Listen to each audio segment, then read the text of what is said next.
आप देख रहे हैं एसपीएन 9 न्यूज। आप सभी का बहुत बहुत स्वागत है मेरे खास प्रोग्राम में।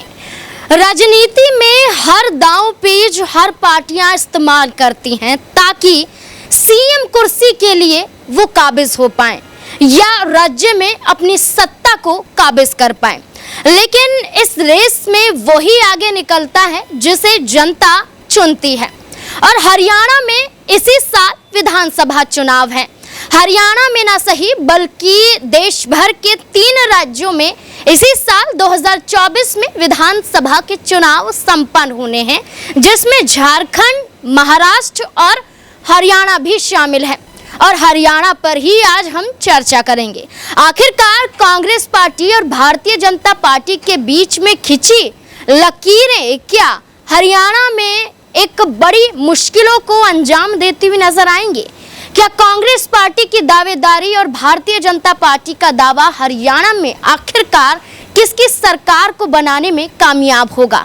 जहां कांग्रेस पार्टी की तरफ से लोकसभा चुनावी मैदान में इस बार कांग्रेस को फायदा होता हुआ नजर आया था, जहां कांग्रेस पार्टी के तहत चुनाव लड़ा गया और उनके खाते में 5 लोकसभा सीटें आ जाती हैं और 5 सीटों का नुकसान भारतीय जनता पार्टी को लोकसभा चुनावी मैदान में होता है।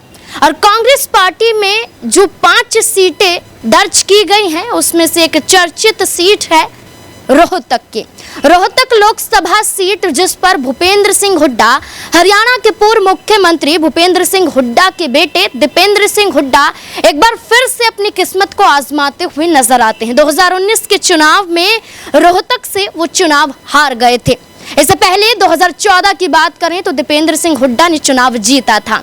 इस बार भी दीपेंद्र सिंह हुड्डा ने रोहतक से चुनाव जीतकर ये साबित कर दिया कि वो एक युवा चेहरे भी हैं और कांग्रेस पार्टी को आगे भी ले जा सकते हैं। दीपेंद्र सिंह हुड्डा हरियाणा में कांग्रेस पार्टी की तरफ से एक ऐसा युवा चेहरा है जो राजनीति में जब कदम उन्होंने रखा था तो सबसे कम उम्र वाले सांसद वही थे। अब दीपेंद्र सिंह हुड्डा को लेकर ये चर्चाएं तेज हो चुकी हैं कि क्या हरियाणा में विधानसभा चुनाव से पहले कांग्रेस पार्टी की तरफ से उन्हें सीएम चेहरे के नेतृत्व में आगे किया जा सकता है।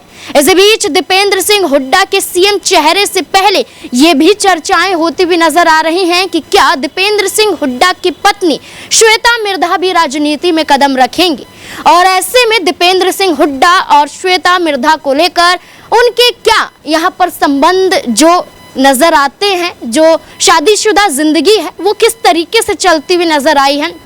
क्या राजनीति से अलग हटकर भी क्या उनका पारिवारिक रिश्ता इतना ही मजबूत है और इसी के आधार पर क्या उनकी पत्नी भी राजनीति में एक बड़ी कामयाबी हासिल करते हुए क्या अपने कदम बढ़ाती हुई नजर आएंगे? एक रिपोर्ट देखिए जिसमें इन दोनों के रिश्तों को लेकर खुलासा किया जा रहा है। कहते हैं एक कामयाब इंसान के पीछे उनकी पत्नी का हाथ होता है, लेकिन इस मामले में ये कहावत उल्टी साबित नजर आई।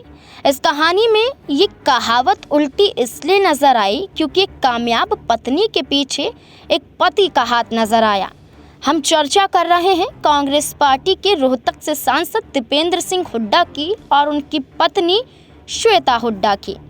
दोनों का संबंध पारिवारिक रूप से देखा जाए तो काफ़ी दिलचस्प नज़र आता है। हुड्डा घराने की बहू और दीपेंद्र सिंह हुड्डा की पत्नी श्वेता हुड्डा की कहानी काफ़ी दिलचस्प है। उन्हें घुड़सवारी का काफ़ी शौक है। घुड़सवारी में कई गोल्ड जीतकर वो घर का सम्मान बढ़ा चुकी हैं। आपको बता दें कि श्वेता हुड्डा देश के 2 बड़े सियासी घरानों से ताल्लुक़ रखती हैं। उनके दादा नाथूराम मिर्धा राजस्थान के दिग्गज जाट नेता रहे हैं। वे नागौर से 5 बार सांसद बने। वर्तमान में श्वेता की बहन ज्योति मिर्धा नागौर से सांसद है।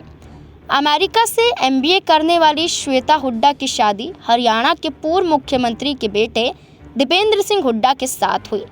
दीपेंद्र खुद 3 बार लोकसभा के सदस्य रह चुके थे तब जब उनकी शादी यहाँ पर देखी गई, लेकिन अब दीपेंद्र सिंह हुड्डा 5 बार के लोकसभा सदस्य चुने जा चुके हैं।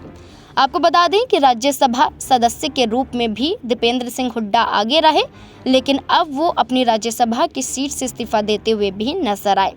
आपको बता दें कि दीपेंद्र की राजनीति को तो सब जानते हैं, किस तरीके से युवा चेहरे के रूप में वो आ गया है। लेकिन उनकी पत्नी के बारे में चर्चा करें तो दीपेंद्र सिंह हुड्डा ने अपनी पत्नी का साथ हमेशा निभाया है। शादी के बाद श्वेता हुड्डा को आगे बढ़ाने का काम भी उनके पति दीपेंद्र सिंह हुड्डा ने किया है। आपको बता दें कि श्वेता हुड्डा प्रोफेशनल घुड़सवार हैं। नेशनल और इंटरनेशनल घुड़सवारी चैंपियनशिप में शिरकत कर चुकी हैं। शादी के बाद भी अपना ये शौक उन्होंने बरकरार रखा, राजनीति से सदा दूरी बनाकर रखी। वे घुड़सवारी में अब तक 4 से अधिक मेडल जीत कर ला चुकी हैं। जानकारी के लिए आपको ये बता दें कि नवंबर 2019 में जब श्वेता ने विश्व घुड़सवारी चैंपियनशिप में गोल्ड मेडल जीता तो वो सुर्खियों में आ गई। दिल्ली में हुई इस चैंपियनशिप में श्वेता ने इस टूर्नामेंट में गोल्ड जीतकर पहली बार भारतीय महिला बनने का गौरव हासिल किया। श्वेता एक प्रोफेशनल घुड़सवार होने के साथ ही कुशल कारोबारी भी है।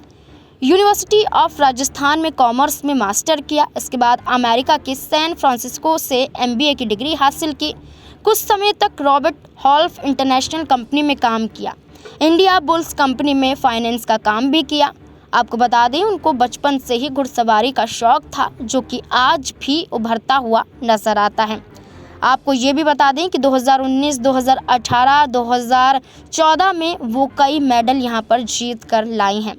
अब आपको ये बता दें कि आज भी दीपेंद्र सिंह हुड्डा अपनी पत्नी श्वेता हुड्डा को उनके शौक में उनका साथ देते हुए वो नजर आते हैं और उन्हें आगे इस काम को करने के लिए प्रेरणा देते हैं। जिस तरीके से आपने देखा कि श्वेता मिर्धा ने चुनाव प्रचार अपने पति या कहें कि कांग्रेस पार्टी के प्रत्याशी दीपेंद्र सिंह हुड्डा के लिए लोकसभा चुनाव में किया, हर बार करती हुई नजर आई हैं और इस बार भी वो देखी गई। अब ऐसे में ये भी चर्चाएं नजर आ रही हैं कि क्या श्वेता मिर्धा राजनीति में आएंगी।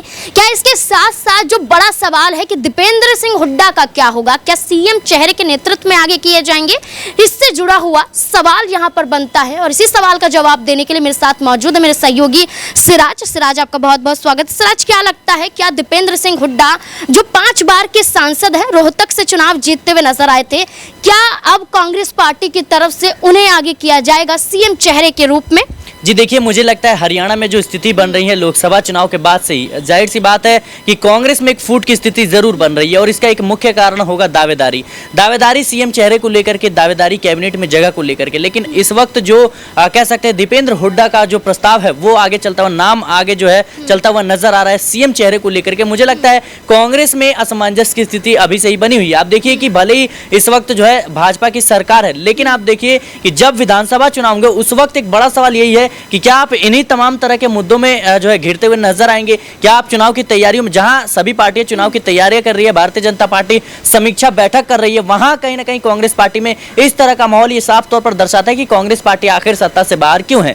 आप देखिए कि जिस तरीके से अब हरियाणा में विधानसभा चुनाव नजदीक आ रहे हैं, जाहिर सी बात है एक बड़ा सवाल है कि क्या कांग्रेस सत्ता में आएगी भी या नहीं, कांग्रेस जीत दर्ज करेगी भी या नहीं। लेकिन उससे पहले दीपेंद्र हुड्डा या कुमारी शैलजा, तमाम जो बड़े नाम है वो कहीं ना कहीं सीएम चेहरे के रूप में आगे किए जा रहे हैं। और इसको देखकर सिराज, इसमें आप ये भूल नहीं सकते कि कांग्रेस पार्टी भी 30 सीटें जीतती हुई नजर आई थी और 40 सीटें भारतीय जनता पार्टी ने जीती थी। जब लोकसभा चुनाव में 10 सीटों का फेरबदल हो सकता है तो विधानसभा में आपको नहीं लगता कि कांग्रेस पार्टी इस बार बाजी मार सकती है? जी बिल्कुल बाजी मार सकते हैं, लेकिन आपको ये नहीं भूलना चाहिए कि जेजेपी का भी एक महत्वपूर्ण भूमिका है। और जाहिर सी बात है जिस तरीके से उन्होंने भारतीय जनता पार्टी के साथ मिलकर सरकार बनाई थी, लेकिन वक्त के साथ हालात बदलते गए और जेजेपी ने बगावत कर लिया। हालांकि उससे भारतीय जनता पार्टी अल्पमत में जरूर आई, लेकिन सरकार बचाने में कामयाब रही है। और इसका उलट अगर देखें, अगर ये चीजें कांग्रेस के साथ हुई होती तो भारतीय जनता पार्टी ने अभी तक सरकार जो है अपनी बना ली होती। तो मुझे लगता है ये कांग्रेस का एक कमजोर पक्ष जरूर है, क्योंकि उनके जब विधायक या उनके जो नेता है वो